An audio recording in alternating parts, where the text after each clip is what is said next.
Hi, everyone. Welcome back to Don't Tell Me How to Fan. My name is Josh Albrecht, and with me, as always, is my buddy, John Taylor. Hey, buddy, how we doing?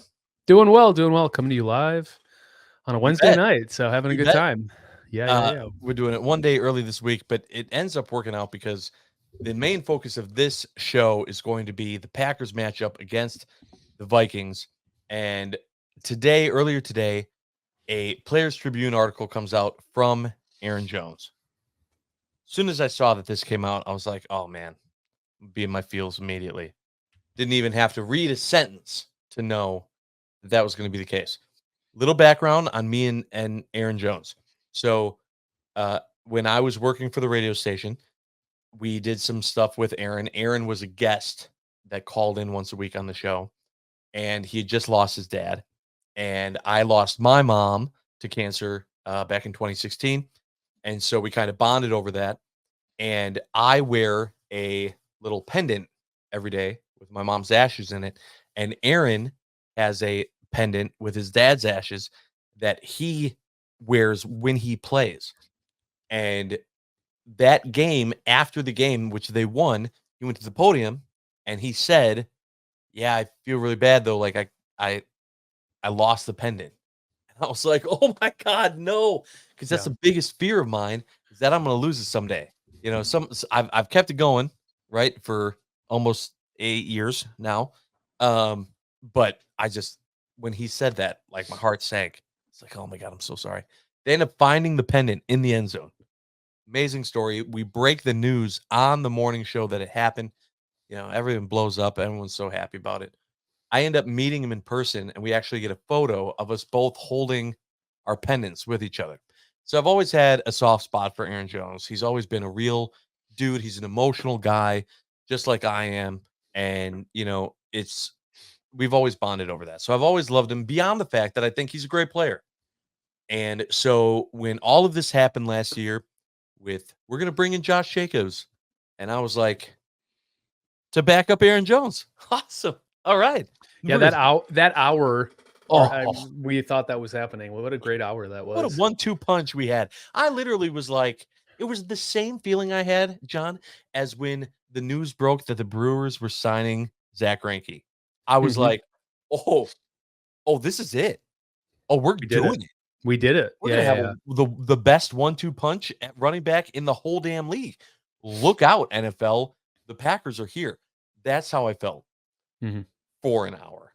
And For then an it hour. was okay, never mind. We're just going with Josh Jacobs. Aaron Jones is out, and everything fell apart.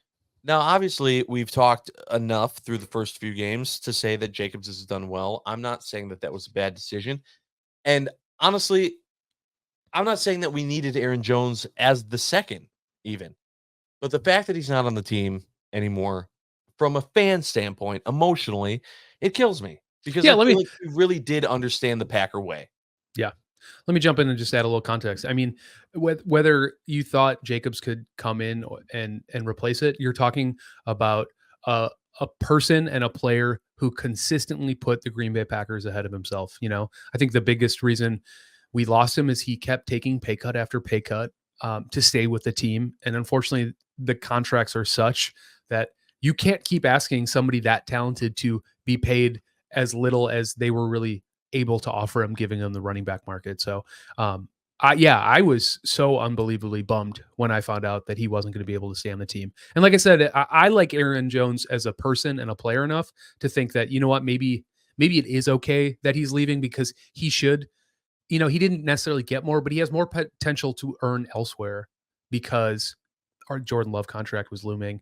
The Yep. market is what it is. So, I'm a Green Bay Packers fan first, more than I am a specific player person first. But it's not lost on to me that he was the heartbeat of this team for the last 5 years.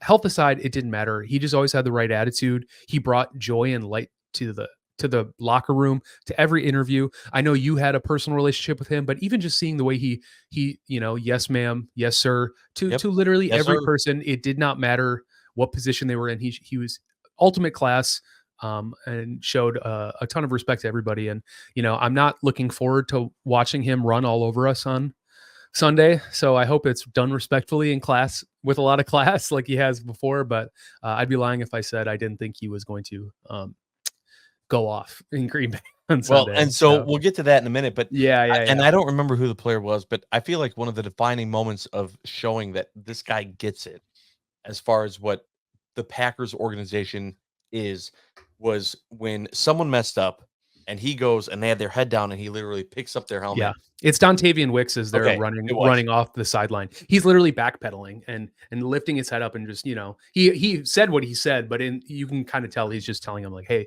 you'll get back out there. You And keep so your head up. He yeah, literally kept his head up. It yeah, wasn't just saying, "Hey kid, keep your." He literally did it. And yeah, I was just like, this guy's yeah. he's Ultimate, everything. the ultimate team player for sure. Any other team. He goes to any other team. Hell, he goes to the Bears. I would have felt bad for him, right? Because he's not having as good of a career if he goes to the Bears. But if he goes to any other team but the Vikings, we're having a completely different conversation. It's not a Craig Counsell type move, but you know that he went to the Vikings because he was hurt. He Yeah, was hurt by the Packers organization and their decision. Now, maybe that wound is healed a little bit, but at the time where he made the decision to sign with the Vikings, he knew damn well what he was doing. He was hurt by their decision to go with someone else, and he said, "Fine, then I'm going to run all over you in your biggest rival's uniform." yeah, Don't like that. Don't yeah. like it. Now, when that move happened, as we've talked about on the first few episodes of this podcast, I didn't think the Vikings were going to be anything. So I was like, best of luck, Aaron. I hope that you have a hell of a year. Doesn't matter. Your team's going to at best finish 500. We'll go from there. That is not the case with this Vikings team. So before the matchup, which is 72 hours away, 84 hours away, whatever it is, the Players Tribune article comes out from AaronJones. Talks about a lot of things. He talks about the way that the coaching staff and everyone handled the loss of his dad, him signing his first big contract, everything else. He ends it by saying that the biggest thing I want to write here, not just to the Packers organization, but really to all of Green Bay. Thank you. It's going to feel strange being on the visiting sideline for the first time and being on the other side of this NFC North thing in general, but it's all love and it's so much gratitude. Thanks for betting on me, riding with me, hashtagging for me, and everything else. Thanks for seeing me. No G on the helmet Sunday. Always one in my heart, Aaron. Yeah. I'm a mess. But something in the back of my head goes, the timing of this, right? Yeah. Like the timing is also interesting, right? Like this wasn't something that was put out at the beginning of the season. Now, I don't know how the Players Tribune works. If this was written, they said, "Well, write this. We're going to put this out the week before you play the Packers." I mean, they knew the schedule, but the timing of all of it, does this change the reception that AaronJones gets on Sunday? I mean, they were going to cheer for him no matter what. I think. You think? I think it's going to be a hell of a lot louder. Yeah. I mean, I don't I know. really do. I really do. I mean, there's always players that leave the organization, especially when it's not their choice, that I think people always will celebrate. I can't recall perfectly, and maybe they never even played each other, but like Jordy Nelson, I'm sure would have gotten a standing O. Even Devontae. I think if Devontae comes back and plays in Lambeau, especially given how his Raiders career has been going, I think people are going to be very willing to. But that's the difference. That's the difference, John, right? So, like, I look at Craig. I said this about Craig Counsell when he left because people were like, "You think that we'll ever welcome him back?" And I said, "Absolutely, depending on how he does in Chicago. If Yeah. he flops completely in Chicago, well, then that whole part of his career will become an awful exit out memory, and we'll remember the good stuff, and we'll welcome him back down the road when everyone learns to forgive and forget. If he wins the World Series with the Cubs, don't you dare show your face here ever again. It's going to be the same thing. You sell that home in Whitefish Bay. Why do you You're still darn have right. it? Yeah, yeah, Move yeah. your family out of here. What are you still Get doing here? out. Get Go. out. Yeah. So it's kind of the same thing. I think when he first comes out, if maybe the Packers put together a little package, welcome back AaronJones, I think he'll get a warm welcome. But if he scores, I'm not expecting anything but booze. Oh, Once the game sure. starts, it's Yeah, over. I guess once the game starts, I just think like fans, as funny and as emotional as we all are, Yeah, don't tell me how to fan, John. I'm not going to. I just think Good. they're pretty. Everyone seems to be pretty objective. That outside of the game, you can celebrate. Like I went to the Bucks game at the Moda Center on Damian Lillard's return back to Portland, Mhm. and they did 3 video packages for him. It was Damn. absolutely absurd. Like the first commercial timeout, I think it was extended, and people were cheering. So obviously, Damian Lillard is his legacy in Portland is probably a little stronger than Aaron Jones's Yes, um, absolutely. tenure and experience in Green Bay. But I think the fans will show him love. He did not leave because he was ready to go, and I think he signed with the Vikings uh, at an emotional time being released, but ultimately the team they needed a run. It was a good fit. It's not like he Was a signed good to a fit. it's not like he signed to a team with a running back already and was like, no, I just want to run all over these dudes. Right. He gets It to be a didn't. starter. Yeah. Right. Yeah. He got to be a starter. And it's not a crazy move. The Vikings do what they always do, which is pick up our scraps. I mean, the entire NFC North picks up our scraps, but True. Aaron Jones is not scraps. I mean, that's the other thing too. He's just not scraps. I mean, the guy still has it. Right. I understand, the other He side of it. killed it. He Yeah. killed it at the end of his career as a Green Bay Packer. Yeah. Yeah. I mean, Yeah. how many 100-yard rushing games did he have? 4, 5? Yeah. I mean, it But he was was out a pretty good amount of the sure start of the before season. then. Yeah. Sure. Well, that's what I'm saying. It's just But I'm he's such saying a the way he ended it yeah. was next Yeah. level. Yeah.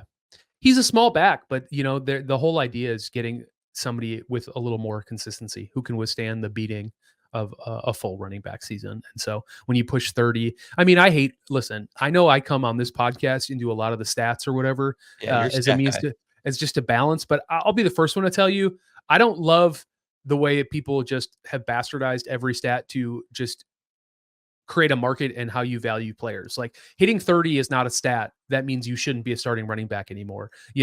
Production without context is not valuable when you talk about, yes, he had 4 100-yard games when the Packers needed to win every single game to make the playoffs last year. You know Right. what I mean? It's like all of that stuff matters.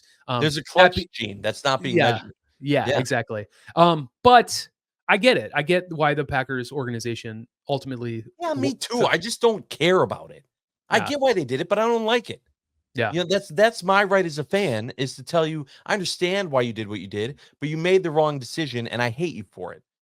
That's what this Packers organization did. I understand what you did. You're trying to win, and so you did this, but you didn't have to do it this way. You could have kept him. There were ways you could have looked at Aaron Jones differently. sure, You could have made the exception. It didn't have to be one or the other. They had the cap to have both, and they decided not to. yeah. And that's what bugged me. Yeah, you just can't keep Aaron Jones on a $13 million contract and to Why ask not? him to cut again because it's just not how the league doesn't play. Stop. I Well, hate that. you can't ask the question and then I get upset with can. the answer. Well, yeah, of course I you can, can. but my job is to answer you, Josh, and I'm trying. Yeah. Okay, think about that. All of that money went to getting Xavier McKinney. All of that money. Well, I do like Well, that we have McKinney. I know it's hard not to be I to know. you know. Why do you have to bring McKinney up, John? Well, because this is how it works. You have to move. We use that money to sign Jordan Love, I want which all of them. Boo. I know.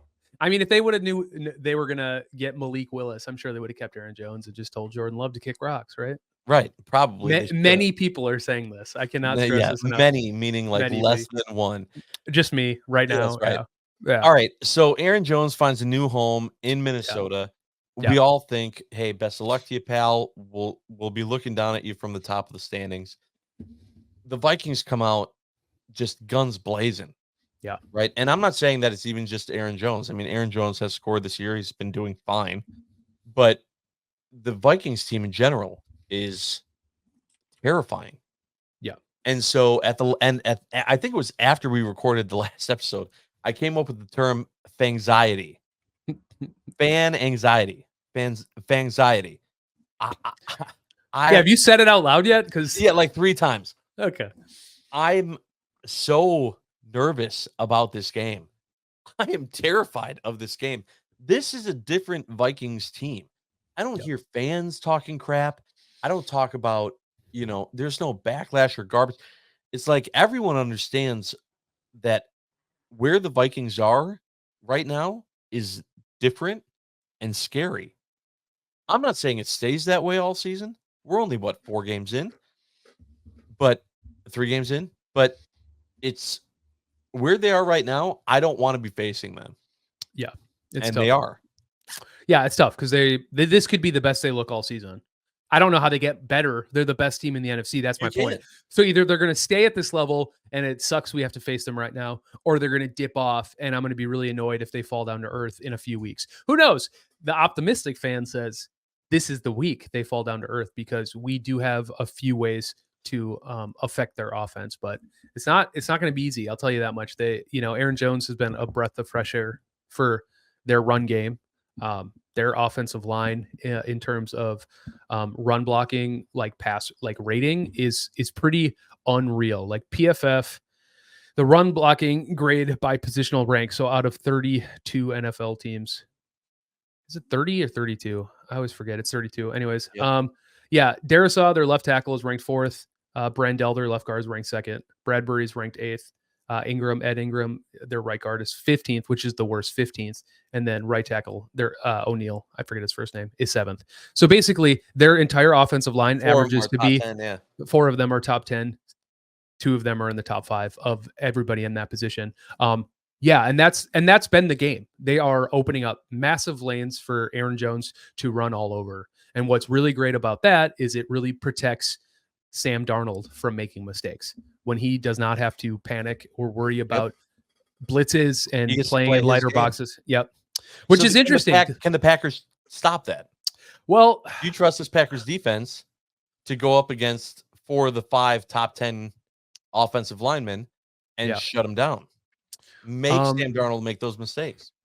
Well, I don't think I don't think their offensive line in terms of the run blocking, because there is a second piece of this we'll go over in a little bit, but the run blocking, I don't know. Yes and no. Yes and no. I hope they affect him enough in the right situations. If they can get Sam Darnold having to throw on some 3rd and longs, I think that's where the Halfley's defense is more liable to create some turnovers. Mhm. Sam Darnold is not, he's not an elite quarterback. He's just playing the best football he's ever played. And he's famously on record as seeing ghosts out there. So we need to rattle him, and we need to rattle him early. And I think the only way we can do that is to force some obvious passing downs. So we did it against the Eagles. I mean, I know Saquon ran all over us. And Jonathan Taylor had a pretty good game, but it was all garbage yards late. But it's like both of their offensive lines are considered top 4, top 5 best in the league going in, and they're proving it still. So, this is not the first dominant offensive line in terms of run blocking. So, I think it's going to be interesting. I mean, Aaron Jones, what is it? Why can't I think of the term, the game, the rivalry game, the comeback game? Revenge. Revenge. That's the word I'm looking for. Yeah, his revenge game. Yeah. We'll see. I don't know. But they're not the first. They're not the first dominant offense, I guess, is my point that we played. And he'll be. I think that Aaron Jones is going to have a good game. Yeah. I don't think it's going to be a revenge game to where it's going to be nothing. He's not going to have a Dallas game, like he did in Dallas. Like that's not what it's going to be. But I mean, dude could never do bad in Dallas. Good Lord, did he do good in the building? But this is going to be just an overall tough matchup. I mean, just looking at what the Vikings did against the Texans and the 49ers on defense, watching these other teams that are supposed to have high-powered offenses that got nothing.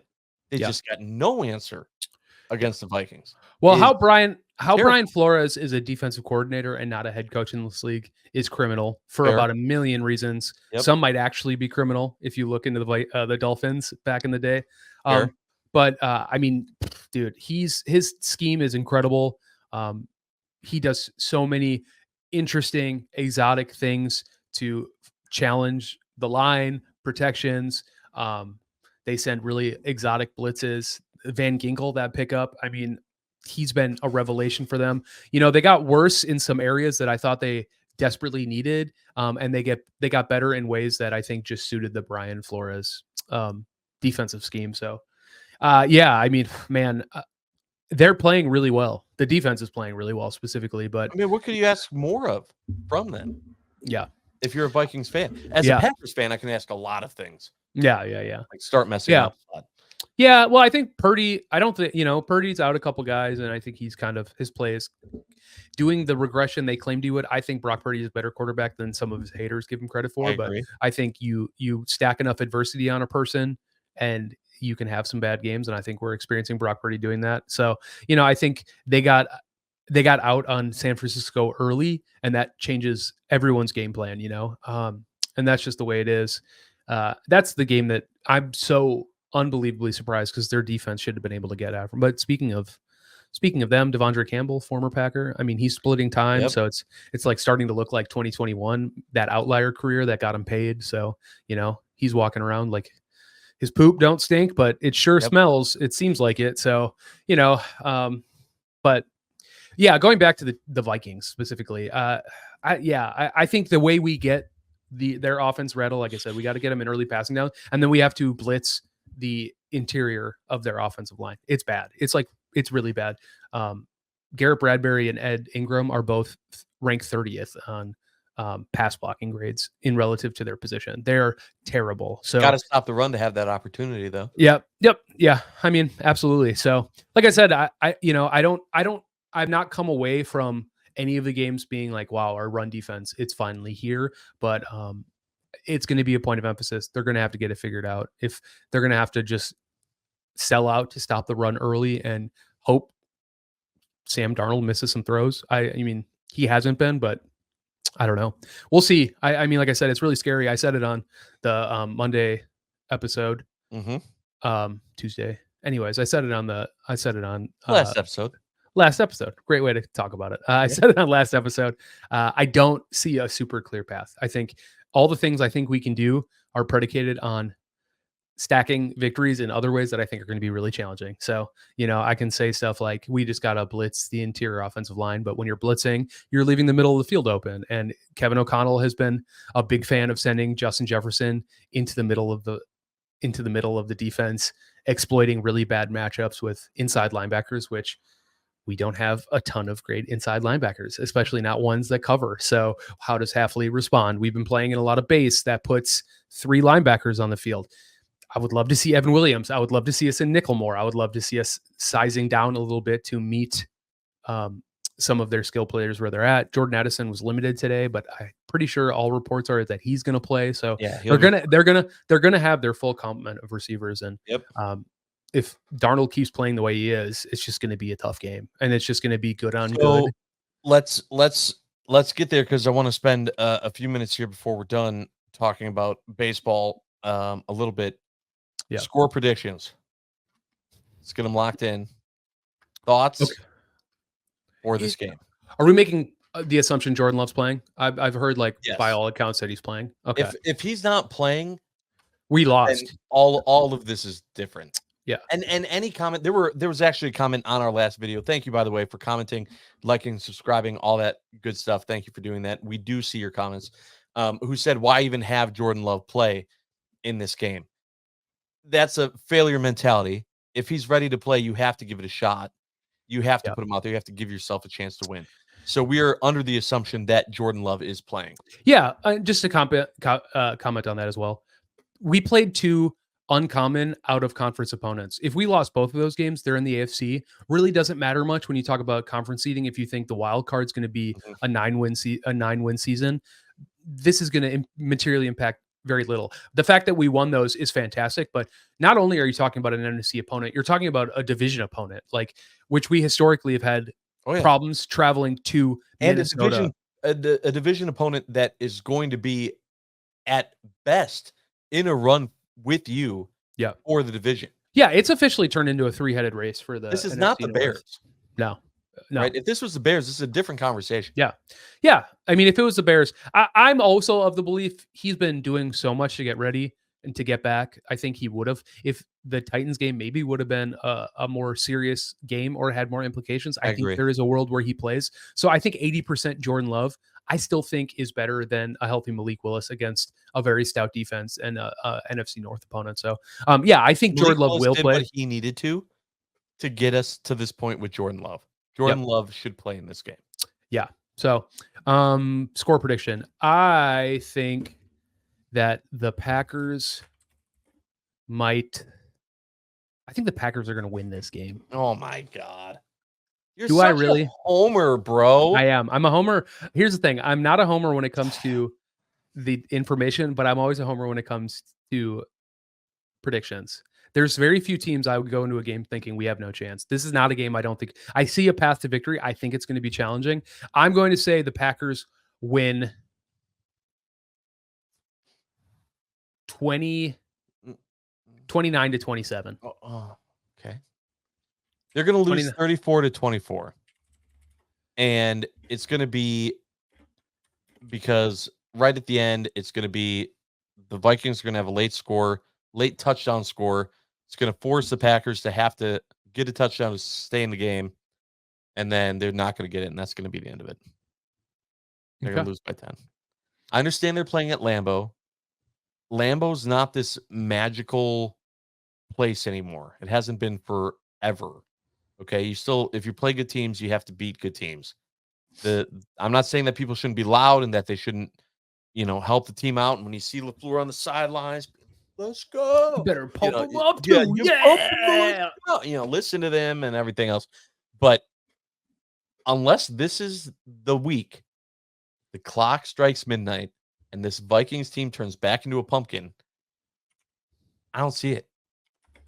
This Packers team is good, but this Vikings team has been great against way harder opponents than what the Packers have shown they can beat so far this season. And so if I'm just looking at track record and what I've seen through 3 weeks, yes, I understand that only one of those games has been with Jordan Love, but they didn't beat the Eagles. Okay. Turf be damned. I gotta say it's going to be the Vikings. Okay.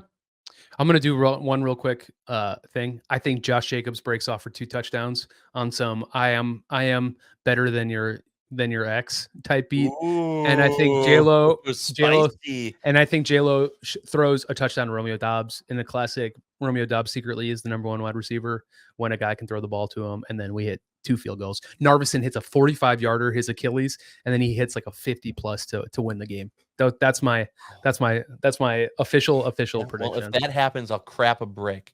If everything you just said happens.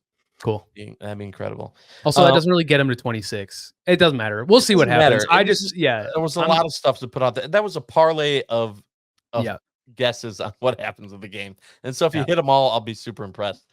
Before we're done here, let's quickly talk baseball. Brewers are not getting one of the top 2 seeds. Yeah, not that it was likely, but it's not happening. Put that to bed. It's done. They're going to be the 3 seed. We still don't know who they're going to be playing. Yeah. Do you have a preference between the Diamondbacks and the Mets? The Braves. Okay. If the Braves can somehow, I mean, they're playing each other, and if they don't figure it out, they postponed 2 games, so they might have to play a doubleheader on Monday to figure it out. But well, the Brewers would be a team that helps make that decision, right? Because they have at this point 4 games left, and their final series is at home against the Mets. They have 3 games. So the Brewers win those 3 games, that helps the Braves' chances. Yeah. I personally don't care between them. I think that it being the Diamondbacks, the Braves, or the Mets, the Brewers should be able to take care of business. Yeah. And I'm not saying that it's a trap series or that they shouldn't be focusing or paying attention on who their opponent's going to be. But as a fan, they better win whoever that is, and the real challenge is in the second round. For sure. I mean, 100%. Maybe for the storied run, you beat the Diamondbacks, then you beat the Dodgers, then you play, I don't even know if they're at this point. I think they'd face the Phillies. I as believe. the 3. Yeah, I think the Phillies. No, the Phillies are going to face the 5th, the 4th, and the 5th. I know. I thought the Dodgers and them changed positions. You might be. It's late. You might be right. I mean, we'll see. Either way, that's going to be an incredibly hard series. Don't get ahead of yourselves, but that's going to be the one. As a fan, I'm expecting them to get past this first team. Phillies are up by a game. on Yeah. the Dodgers right now. So they are still. So It's I still mean, that way. it's still theirs to potentially. Anyway, so yeah, that's my thought. Storied run. We go through. We just keep beating all the teams that have kept us out of the playoffs, out of the first round, and then we go to something else. But I think the team's really exciting. I think they're getting hot enough. I think they're, Freddie Peralta, real quick. Flowers. Freddie got his 200th strikeout. Mazel. Yep. Yeah, he's the fourth Brewer to do that. Back-to-back seasons. Yeah. With some pretty good company. So congratulations to him. I have the list right here. Pitch well in the postseason. Yep. Damn it, get us a winning series. It's been too long. It's been way too long. Yeah. And so Freddie Aguirre, Giovanni Gallardo, Ben Sheets, and now Freddie. There you go. 4 Brewers. So that's it. Pretty elite company in terms of Brewers royalty. So this is the last podcast we're doing prior to the Packers game, which will be on Sunday against the Vikings. The next time that we talk, we are also going to have a special guest, which you'll have to tune in. That's right. The next episode to find out who it is. But we'll have our first guest on the show, and they will help us talk Brewers and get us all set up for the postseason, as we will know by that point who we are playing to start the postseason baseball. That's right. Very excited about that. And we'll also hopefully be celebrating another Packers win. Yep. Hopefully. And Damian Lillard is not the 10th best second option in the league. I got to say it. I had to sneak it in there. I had to sneak it in there. I'm like, hey, what are we doing? We're getting preseason games soon, okay? Yeah, Giannis is back in the gym. We're watching Damian Lillard. Look, I love Giannis, okay? I love him. Yeah. But come on, man. I'm not buxing right now. You can bucks for the last minute of this podcast, Josh. Fine. Well, we did. Okay. So maybe it was like 30 seconds. It was long enough. Yeah. We buxed enough. Buck stuff will be coming. We have a special guest coming next episode. We'll also break down everything that happens in the Packers and Vikings game. That's going to be a fun one. Thank you, everyone who continues to like, subscribe, comment, join us. This has been a blast so far. We really do appreciate it. And please continue to watch, because we are not done yet.